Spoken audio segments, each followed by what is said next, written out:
Buenos días, si puede creer que hemos llegado al fin, estamos aquí en Jonás capítulo 4 en un mensaje que he intitulado La ira de Jonás por la compasión del Señor. Ahora en Jonás capítulo 4 obtenemos una evaluación honesta de Jonás. Nuestro enfoque esta mañana está en la reacción de Jonás y nuestro texto da una idea de cómo Jonás se ve a sí mismo, ve a sus enemigos y cómo ve a su Dios. La esperanza esta mañana es que a medida de lo que Dios habla con Jonás o de la palabra de Dios, nosotros también podamos descubrir o comenzar a descubrir cómo nosotros nos vemos a nosotros mismos, a nuestros enemigos y también cómo nosotros vemos a Dios. Como siempre, necesitamos dedicar algún tiempo al pintar el contexto para no cometer errores en nuestra interpretación y aplicación del texto esta mañana. El libro de Jonás tiene que ser una de las historias más familiares en toda la Biblia. Tal vez, porque es una historia tan simple.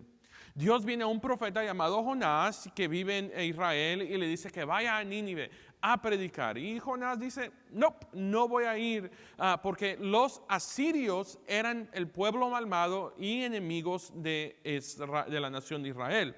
Así que Jonás sube un bote y se va por un camino opuesto a Nínive y Dios manda una tormenta al barco incluso hasta que Jonás sea arrojado por el borde. Pero mientras Jonás se está hundiendo en las profundidades, Jonás clama a Dios para que lo salve.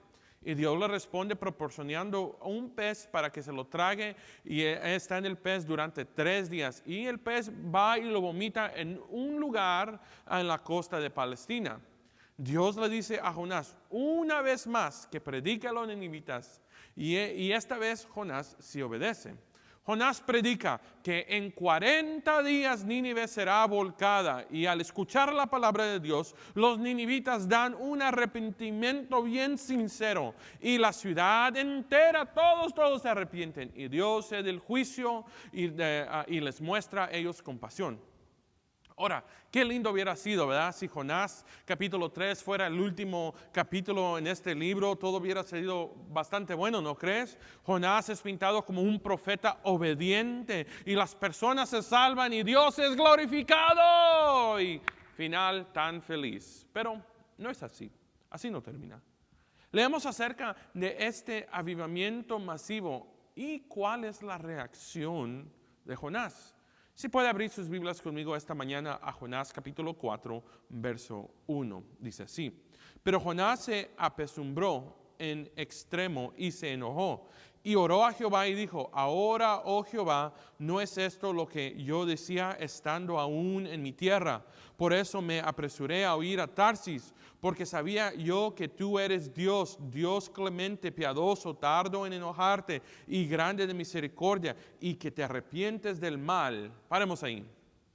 No encontramos al profeta de Dios regocijándose después de que Nínive se arrepienta, pero lo encontramos bien enfurruñado. Jonás predica y toda la ciudad se arrepiente. ¿Y sabe qué pasó? Él se enojó. Entonces, en lugar del arrepentimiento de Nínive proporcionando una base de aliento, la realidad provoca furia para Jonás. Y Jonás le dice a Dios: Dios, tú estás mal en esta decisión. Él está haciendo un berrinche porque Dios no está tratando con los ninivitas en la única manera que Jonás piensa que los ninivitas deben ser tratados, y eso es con juicio. Otros profetas han tenido problemas con los tratos misericordiosos de Dios con los demás diferentes maneras. En unas semanas estaremos en el libro de Habacuc y ahí nos damos cuenta que Habacuc, el profeta Habacuc le dice a Dios: ¿por qué sufren los justos y prosperan los malvados? ¿Por qué tropiezan los justos y todos los infieles viven tranquilos como pide el profeta Jeremías? Ahora, yo estoy convencido que hay veces que el pueblo de Dios no está en armonía con los planes de Dios en el trato misericordioso con los demás. Jonás no creía que los ninivitas merecían la gracia de Dios. Eso en parte es cierto, porque nadie merece la gracia de Dios. Por eso se llama gracia. Es favor inmerecido, dado por solo Dios. Recuerde, Jonás dijo esto, mire, Dios, es por eso que me fui en primer lugar.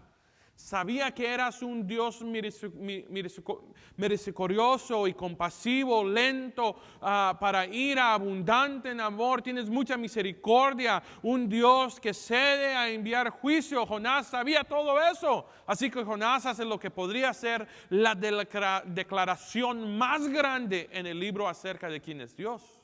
Una declaración sobre su misericordia y su compasión. Jonás conocía bien el Antiguo Testamento y él básicamente cita eso. Mire, vayamos aquí en nuestras Biblias a Éxodo capítulo 34, versos 6 al 7, dice así: y pasando Jehová por delante de él, proclamó: Jehová, Jehová, fuerte y misericordioso y piadoso, tardo para la ira y grande en misericordia y verdad. El verso 7, que guarda misericordia de millares, que perdona la iniquidad, la rebelión y el pecado, y que de ningún modo tendrá por inocente al malvado, que visita la iniquidad de los padres sobre los hijos y sobre los hijos de los hijos, hasta la tercera y cuarta generación.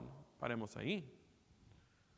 Tenemos que tener un poco de información sobre lo que acabamos de leer. Creo que es útil para nosotros este mensaje. No está en la pantalla, pero Éxodos capítulo 32 y capítulo 34 leemos que Israel ha pecado grave y que están adorando un becerro de oro. Pero sin embargo, Dios tiene compasión de ellos debido a que Moisés intercedió por ellos en oración. Y Jonás se recuerda esa historia. Jonás dice: sé quién eres, Dios, por eso corrí. Sé que eres misericordioso y tú vas a tener misericordia sobre los ninivitas. Ya sé que las necesitan, pero no quiero que se las des. Así que esa actitud ha estado fermentando en el corazón de Jonás y en la mente de Jonás desde el capítulo 1, cuando él huyó de Dios.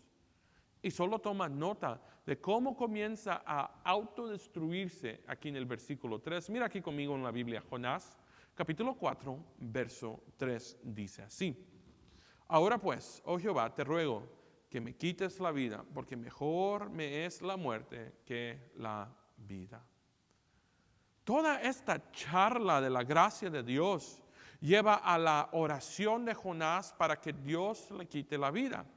Así que en el capítulo 2, cuando Jonás ora por liberación y es salvo, ofrece una oración de agradecimiento y alabanza a Dios. Y en el capítulo 4, cuando Jonás cree que sus enemigos van a ser salvos, eso lo lleva a rogar por la muerte. No está dispuesto a participar en la forma que Dios trata con sus enemigos. Así que él no está dispuesto a participar en el plan de Dios. Entonces, en su mente, su vida carece de significado. Y dice en el verso 4, dice que es mejor morir que vivir. Y después llegamos al verso 4 y dice: y el Señor dijo: ¿hacéis bien a enojaros? En otras palabras, Jonás, es correcto que estés enojado. Comprenda antes de desempacar el resto de la narración que esta pregunta que Dios da a Jonás: ¿es correcto que usted esté enojado? Esta pregunta está diseñada para que Jonás reconsidere su posición. Y todos nosotros podemos estar haciendo esta pregunta. ¿Es Jonás como representante de un pueblo elegido? ¿No es Jonás como un representante del pueblo elegido por Dios sin mérito de su parte? Un pueblo a quien Dios ha favorecido incluso cuando se han extraviado del camino, como un profeta que en su desobediencia ha conocido personalmente a la mano salvadora de Dios en su vida. ¿Tiene Jonás el derecho de estar enojado porque Dios mostró compasión hacia los demás? Ahora, creo que todos nosotros en este momento o otro hemos estado enojados con Dios por las cosas y particularmente enojados con Dios por las personas que han traído gran dolor a nuestra vida. Pero yo diría, si supiéramos el cuadro completo, si conociéramos el corazón de Dios en la situación, creo que no estuviéramos enojados. No sé de ti, pero yo he experimentado fracasos en mi vida, en mi pasado, y hasta años después, tal vez meses, años, tal vez mucho tiempo, miro que si no hubiera pasado por eso, no estuviera donde estoy. Si no hubiera pasado por una tormenta difícil y Dios no me hubiera sacado, guiado a través de eso. No, y hasta a veces uno piensa, ¿por qué es que alegué tanto en ese tiempo? En ese momento no tuve confianza. Ya sé, esto es difícil. No entendemos el corazón de Dios, no sabemos el plan completo. Y es a veces difícil confiar. No comprendemos completamente el amor de Dios y no conocemos el programa general por lo cual a menudo nos enojamos. Bueno, ahí es donde está Jonás esta mañana, en el verso que estamos leyendo esta mañana. Dios dice, Jonás, es correcto que estés enojado. Y Jonás no le responde.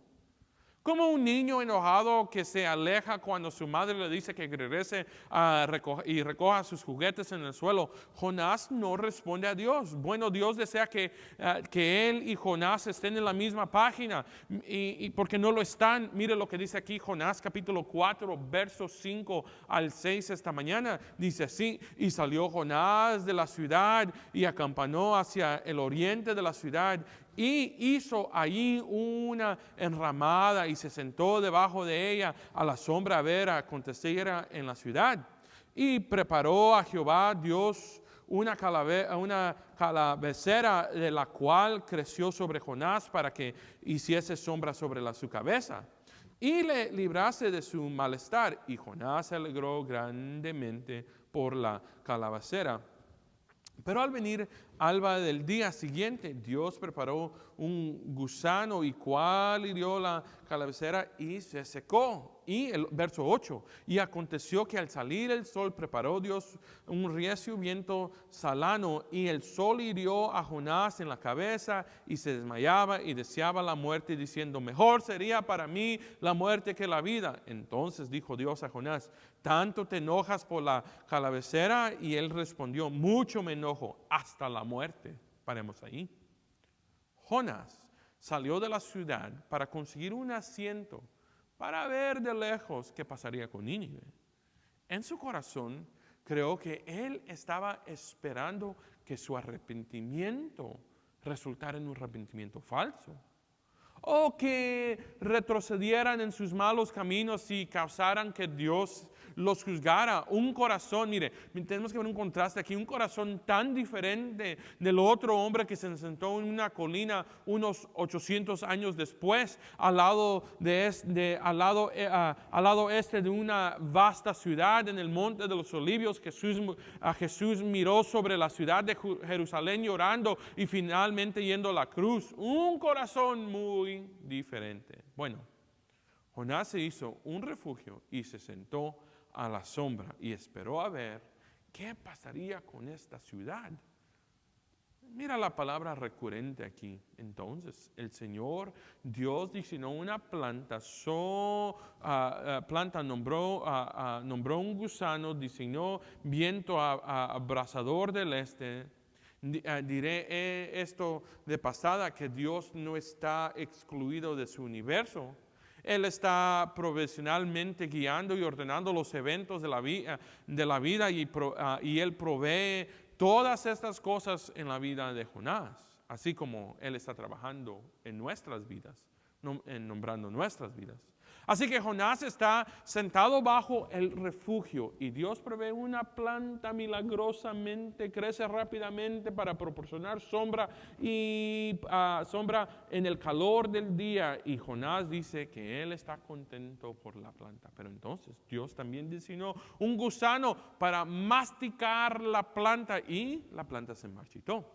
Y luego Dios designó el viento asombrador del este y el sol golpeó la cabeza de Jonás y él no puede soportarlo y su colapso continúa. Da otra declaración un poco tonta, tal vez un poco dramática, no lo sé, pero él dice que sería mejor para él morir que vivir. Y Dios le hace esta pregunta. ¿Es correcto que te enojes? Y esta vez él le responde, sí, me va bien estar enojado, lo que dice. Lo suficiente enojado como para morir. Y Dios responde aquí en el verso 3, mira aquí a Jonás capítulo 4, verso 10 al 11, dice así. Y dijo Jehová, tuviste tu lástima de la calavera en la cual no trabajaste, ni tú la hiciste crecer, que en el espacio de una noche nació y en el espacio de otra noche pereció.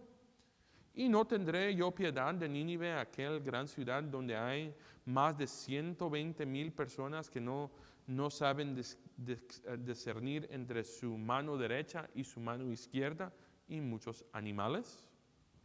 Ahora, la planta, el gusano y el sol fueron ordenados por Dios como lecciones objetivas para probar un punto a Jonás. Le recuerda a Jonás dos cosas. En primer lugar, le recuerda a Jonás la lástima que sintió por la planta recientemente arrugada, y Jonás entiende que se le proporcionó para que le brinde, para que entienda su comunidad física.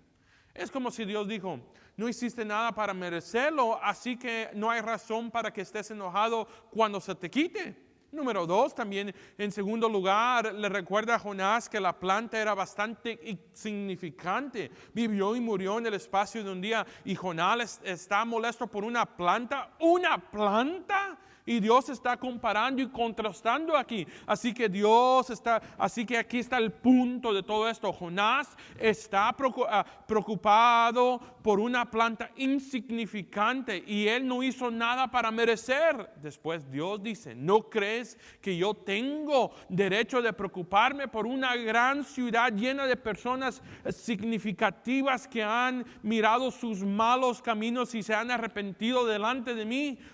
Dios está diciendo, Jonás, hay más de 120,000 personas en esta ciudad que no pueden distinguir su mano derecha de su izquierda. Ahora, existe cierto debate aquí sobre lo que significa esto, pero básicamente significa personas que no son muy exigentes. Dios incluso se preocupa por el ganado en Nínive. Ahora, el libro termina con una pregunta de Dios. Dice así, ¿no debería preocuparme por esta gran ciudad? Lo interesante aquí, hermanos y hermanas, es que no sabemos la respuesta de Jonás. Hay gente que se molesta por esto porque el libro termina a medias de una conversación. La conversación no ha terminado. No sabemos qué respondió Jonás. Pero de verdad, no importa saber la respuesta de Jonás. Porque este libro no se trata de lo que Jonás piensa. Se trata de lo que Dios quiere. Y tuvo compasión de la gran ciudad de Nínive. Ahora bien, ¿qué podemos aprender de la relación de Jonás? Miremos aquí la lección número 1. Lección número 1 dice así. Necesitamos tener una visión precisa de cuán pecadores somos nosotros. En primer lugar, hay demasiado Jonás en sus quejas. Observa cuántas veces aparecen los pronombres personales en los primeros versículos. No es esto lo que dije cuando todavía estaba en casa, pero por eso intenté. Yo sabía que mi vida quita mi vida porque es mejor para mí morir. Todo este libro se trató de lo que Jonás no quería. Era solo de lo que él miraba que era bien, de lo que él quería hacer, de lo que él no quería hacer, de lo él. Él es su primer problema. Esta vida no se trata de Jonás y no se trata de nosotros. Con demasiada frecuencia vivimos en nuestra pequeña burbuja y pensamos que sabemos absolutamente todo acerca de cómo debe ir la vida y cómo Dios debe comportarse con nosotros. Es lo que está pasando en esta cultura. Todos queremos ser nuestro propio Dios y ignorar al único Dios. Todos queremos tener nuestras propias verdades y ignorar la única verdad. El punto de Jonás pasa por alto, y el punto que a menudo pasa por alto es que debemos estar enfocados en cuán miserables son los demás. Necesitan tener un momento, de hecho muchos momentos, en los que nosotros reconozcamos nuestra propia miseria. A decir que a veces estamos enfocados en el mal que otros están haciendo y se nos olvida que tenemos que arreglar nuestra vida también. Mira aquí en la pantalla la lección número 2. Lección número 2. Es inconsistente experimentar la gracia de Dios, pero no ser cambiado por ella. Es interesante, ¿no? Jonás piensa que puede ser salvo. Él puede experimentar la gracia de Dios y aún ser capitán de su propia vida. Jonás dice: gracias por salvarme, Dios. Te doy alabanzas, gracias por todo lo que has hecho por mí, pero ahora me puedes matar. No quiero ninguna parte de tus planes. Tengo derecho de estar enojado. Aquellos que experimentan la gracia de Dios son cambiados por esa gracia. Me gusta lo que dice un predicador, Alistair Begg, dice así: solo aquellos que han sido captados por la gracia de Dios podrán regocijarse en la gracia prodigada en aquellos que son tan claramente indignos. Hermanos, hermanas, yo no sé cómo un hombre o una mujer que ha recibido la gracia, el perdón y la salvación de Dios puede ser una persona tan enojada con todo el mundo. Hermanos, a veces no vivimos bien simplemente porque no estamos agradecidos con lo que Dios nos ha dado. Nos ha dado, si estás vivo esta mañana y puedes respirar, te ha dado otro día. ¿Cuánta gente no amaneció esta mañana? ¿Cuántos esposos hoy están llorando porque su esposa murió hoy? ¿O cuántas esposas están llorando porque hoy murió su esposo? Y algo que ojalá, espero que nadie haya experimentado, pero sé que la realidad sí. ¿Cuántos padres esta mañana lloran porque su hijo o su hija no tuvieron otro momento de aliento? Hermano, hermana, si Dios te ha dado gracia en tu vida y te ha perdonado, da esa gracia a otros. Comparte esa gracia a otros. Aquí está la lección número 3 para nosotros esta mañana. La lección número 3 dice así: no tenemos derecho a estar en desacuerdo con Dios sobre a quién Él le extiende la gracia. Ahora, no está en la pantalla, pero Pablo dice en Romanos 9, hablando de la elección soberana de Dios: tendré misericordia de quien tendré misericordia y tendré compasión de quien tenga compasión. La razón por la cual necesitamos no necesitamos desafiar a Dios en la forma en que extiende su misericordia es porque Isaías nos dice también que no hará Él, juez de toda la tierra, lo que Él es correcto. Jonás aparentemente piensa que hay algunos que están más allá de la gracia de Dios. Casi podría escuchar a Jonás diciendo: Dios, ¿por qué darles a ellos misericordia? Ellos son monoteístas, no son monoteístas como nosotros. Ellos tienen muchos dioses, nosotros solo tenemos uno. No observan ni intentan observar tus órdenes. Mira lo que han hecho en Israel, tu propia gente, a lo largo de los años. ¿Cómo te atreves a apartar la mirada de eso? Ese es Jonás, apuntando. Mira a ellos, mira cómo no agradecen, mira todo lo que ellos están haciendo. No puede sentarse y ser parte de ningún plan que bendiga a ese pueblo.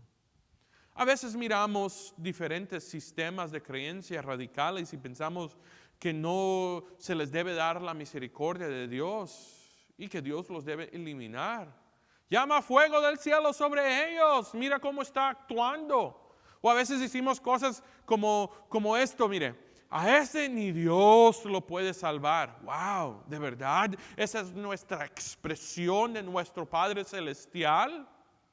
Recuerde, no está en la pantalla, pero recuerde que Lucas capítulo 9, cuando los samaritanos le estaban dando a Jesús un momento difícil y los discípulos pensaron que intervendrían y harían algo. Y en Lucas capítulo 9, versos 54 al 55, dice, Señor, ¿quieres que mandemos que te descienda fuego del cielo como hizo Elías y los consuma? Y Jesús los reprende, no porque había venido a salvar. Jonás está sentado, esperando y esperando que su arrepentimiento de Nínive resulte siendo no genuino. Esperando que el fuego descienda del cielo sobre ellos. Y esa puede ser una foto de tú y yo esta mañana. No puedo esperar hasta que el reino del juicio venga sobre estos políticos. Venga sobre esa gente que me ha dañado. ¿Sabe que una de las cosas más tristes que yo he oído salir de la boca de los cristianos? Ojalá que venga el Señor pronto porque yo ya no puedo vivir con esta vida. Y mi respuesta es, ¿pero qué pasa los que no conocen a Cristo? Pues que se quemen en el infierno. Wow, ¿puedes creer? Hermanos y hermanas diciendo eso, es exactamente lo que Jonás quiere. Pues esa gente que se queme en el infierno, esa gente que reciba destrucción, para ellos no hay salvación, Señor. ¿Por qué quieres mostrar tu amor a gente como ellos? Un día vendrá el juicio para ese tipo y nosotros, ese tipo de gente y nosotros. Hermanos, la realidad es que un día tú y yo vamos a estar delante de Dios. Y como creyentes vamos a dar cuentas por las cosas que hicimos y las cosas que debíamos hacer y no hicimos. Ahora quiero dar una conexión aquí un poco interesante. ¿Sabes que la iglesia Valley Baptist tiene una conexión directa con Nínive? ¿Puedes creer eso? ¿Sabes que Nínive ahora es la ciudad de Mosul que está en Irak? Y había una señora que se llama Karen Watson que fue a predicar el evangelio a esta ciudad de Mosul, norte de Irak, que era la misma ciudad donde fue Jonás. Una persona vino a Cristo, pero ella fue asesinada por su fe. Ahora, ¿quieres saber algo bien interesante? Jonás, profeta de Dios, fue mandado a Nínive a entregar un mensaje de salvación. Y él no quería, su corazón no estaba en el lugar adecuado. Y vivió después de estar en Nínive. Karen Watson fue a Mosul, que es Nínive, con un corazón dispuesta para compartir el mensaje de Cristo. Y allí falleció, fue asesinada. Ahora, ¿qué clase de cristiano eres tú? ¿Un cristiano que no va? ¿O si va bien enojado? No quiere participar en nada, no quiere participar en VBS, no quiere participar en tantas cosas que tenemos, eventos para la comunidad. Esa gente no viene a nuestra iglesia, ¿para qué ayudarles? O eres una persona que va a compartir el mensaje de Cristo, no importando el costo. Inclinemos nuestros rostros esta mañana. Señor, venimos delante de ti y te damos gracias porque tú eres maravilloso y no hay nadie como tú. Señor, pido que aprendamos de la vida de Jonás. Aprendamos a ser agradecidos en todo tiempo. Te entregamos completamente, absolutamente todo. Señor, no entendemos por qué ciertas cosas pasan, pero sí entendemos que tú eres fiel. Señor, a veces cosas pasan simplemente porque vivimos en un mundo caído y a veces cosas pasan simplemente, Señor, por nuestras decisiones. Si hay un hermano o hermana aquí en ese santuario esta mañana o en línea que no está caminando bien contigo, que hoy sea el día de arrepentimiento. En el nombre de Cristo Jesús. Amén.